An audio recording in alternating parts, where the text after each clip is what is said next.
Hey, Tburrier here, and I want to talk a little bit about a topic that's pretty near to my heart, and that's the idea of drugs versus, and I mean pharmaceutical drugs versus nutritional supplements.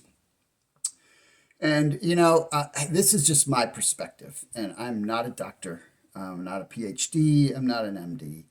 I have had an enormous amount of experience in the health and wellness field, and have been around some of the brightest minds in the world from a wellness and health perspective. And that's probably the first message I want to give. And by the way, there's nothing for sale on this video. This is purely perspective based on experience, results, and insights that may be of value for you if you want to live the healthiest life you possibly can. And so that's probably the caveat that I want you to take away. Those of you who follow me or send my material, that I live and operate by the values, by a significant value system based on the three circles living, where health is the number one thing, right? If you take care of your health, because your health is in everything you do. If you are not healthy, your life is going to suck, period.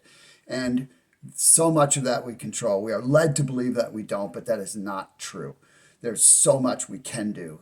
So first, it's about value system. And as I just mentioned, I'm about living the healthiest life possible, because that puts more life in each day, and it puts more life in each year. And in many ways, it's possible to put way more life in way more years, ultimately, barring a crisis, barring an accident, barring something unforeseen. Everything I'm talking about is generally the right things to do from my perspective and my experience.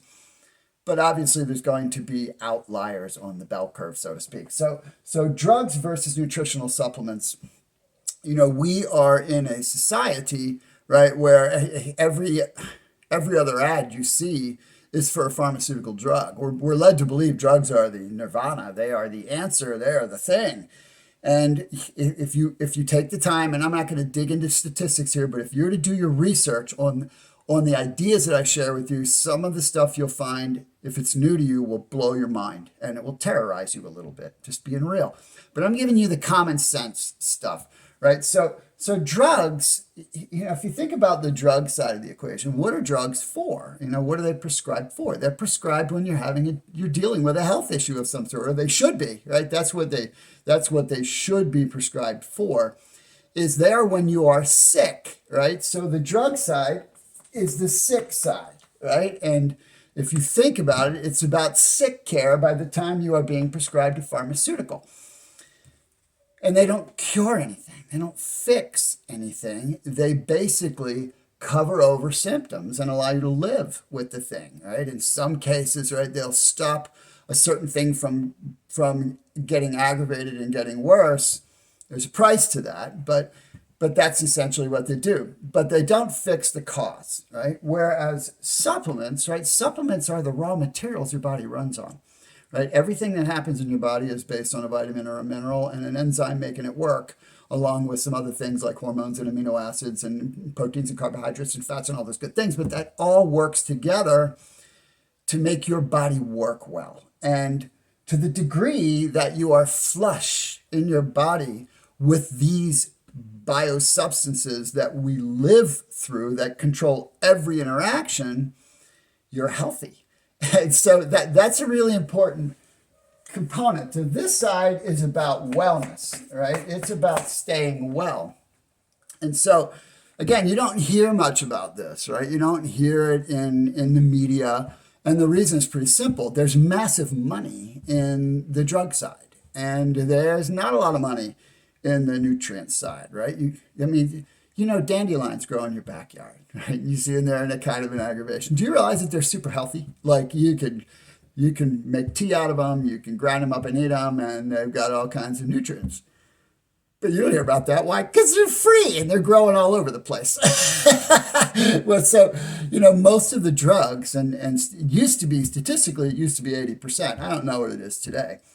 But a significant amount of the pharmaceutical drugs that people use to deal with many different health issues originate in the rainforest or in various herbs and various plants. And then they are just chemically altered, because you can't patent a plant, right? A plant exists. You can't make any money off of that. But once you alter it, because you've noticed that its properties help this or help that. Now you have a drug. And so you can sell it, right? I mean, it's just common sense once you see it. And so if you think about it, and this is one thing I want to make sure I said, you have people in the far end of both of these, right? So you have people in the far end, just like you do in everything in the world, on the far side here that say it's only drugs, it's only drugs. They're completely wrong. And then all the way over here, you have people say it's only nutrients. They're wrong too. So look, if you have a crisis, you're in an acute situation and your life is threatened, you're glad that drugs are available. That's just the bottom line. But the reality is, right, that if you get enough of the right things in your body on a consistent basis, you may never ever need pharmaceuticals. I'm going to be 61 on my next birthday. I don't take any medications, and I haven't. Now, in my 20s, I had blood pressure that was moving into the high range. I had autoimmune issues. I've always been severely allergic to several things, and have had arthritis since I was a young man. But I don't take any medications, and I don't have any problems for the most part. Now, I spend an enormous amount of money on nutritional supplements. Why? Because I understand here's the way the continuum should go. It really should be, right? Because nutritional supplements is just part of food. That's what it is. And if you think about the RDVs, recommended daily values, they are actually an indicator of how messed up the information is that we're getting. Those things were established basically ancient history, right? 70 years ago, 60 years ago, as I make this video. And what were they designed for? They're designed to eliminate deficiency disease, right? Meaning, if you don't get enough vitamin D, and I'm going to talk about vitamin D because it's very representative of the misinformation about this stuff. If you don't get enough vitamin D to meet the threshold, like the barest amount, you'll get rickets and die, right? If you don't get enough vitamin C, you get scurvy and die. If you don't get enough vitamin B, you get beriberi and die, right? If you don't get enough vitamins and minerals to meet what your body needs at a minimal level, you die, right? And that's what the RDVs are designed to do, to make sure you don't die from a vitamin deficiency. That ain't even in the same universe as being optimally healthy and totally energetic and operating on all cylinders and staying healthy. That's not that at all. And that was in a whole different world. We operate in a world that is full of chemicals, which the same kind of big structures are polluting it, and we're dealing with it. Our bodies are dealing in it. Our food has been industrialized, same kind of big money involved.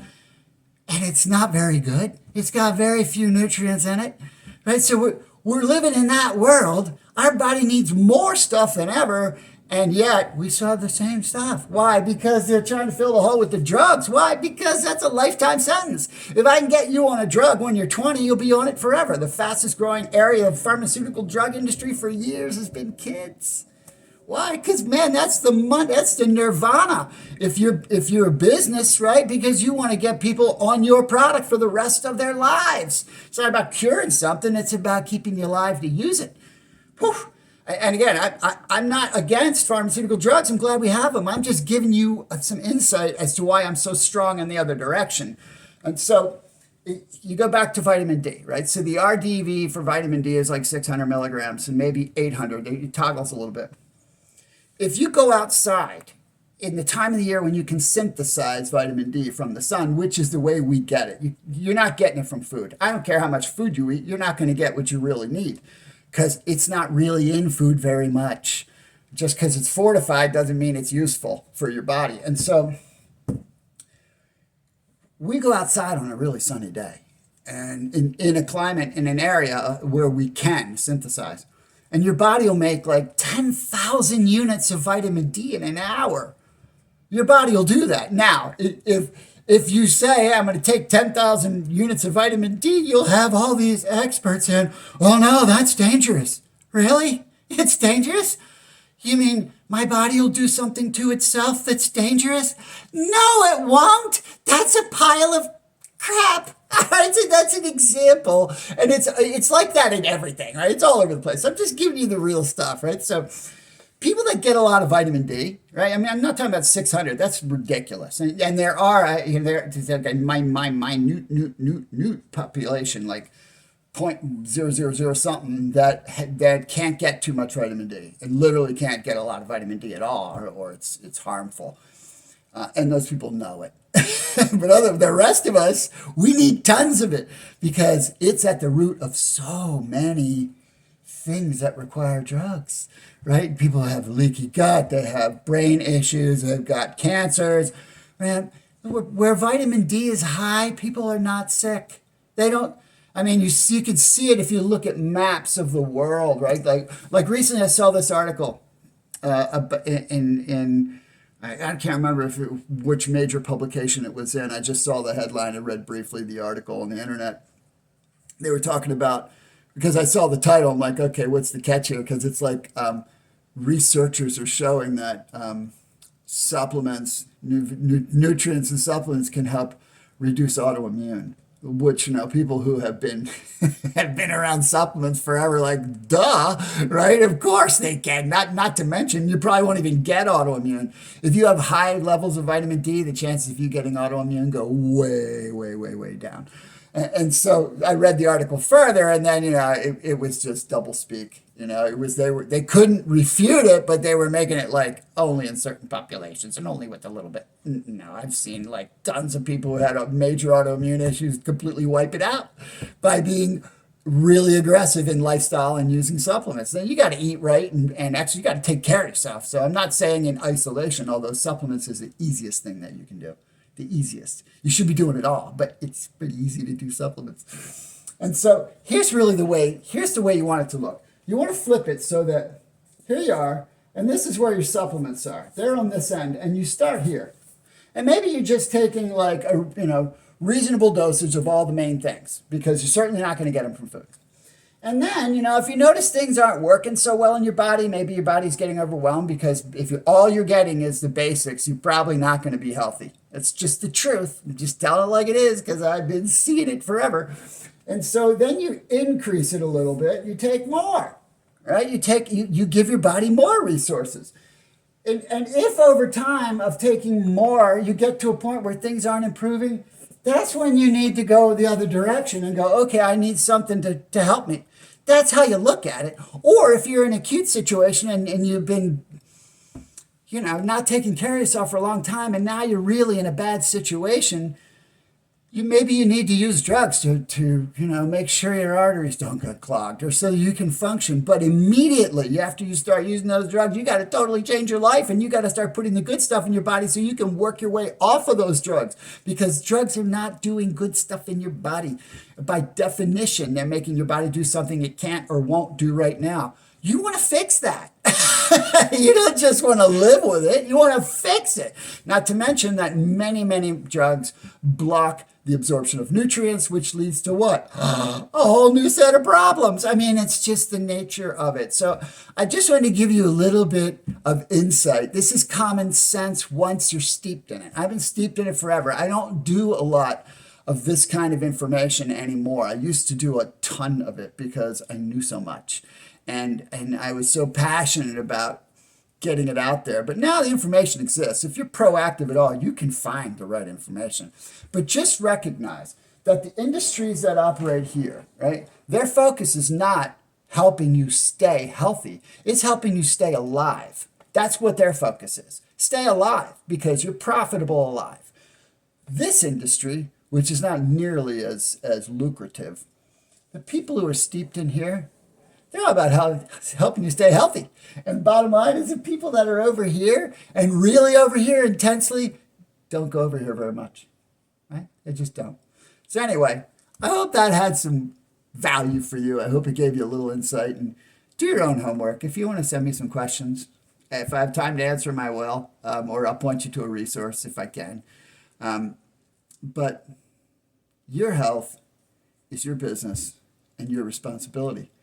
And the more you invest in it, and I invest an enormous amount of money in my health, an enormous amount. Thousands and thousands a year I invest in my health. And I spend almost nothing in the medical community.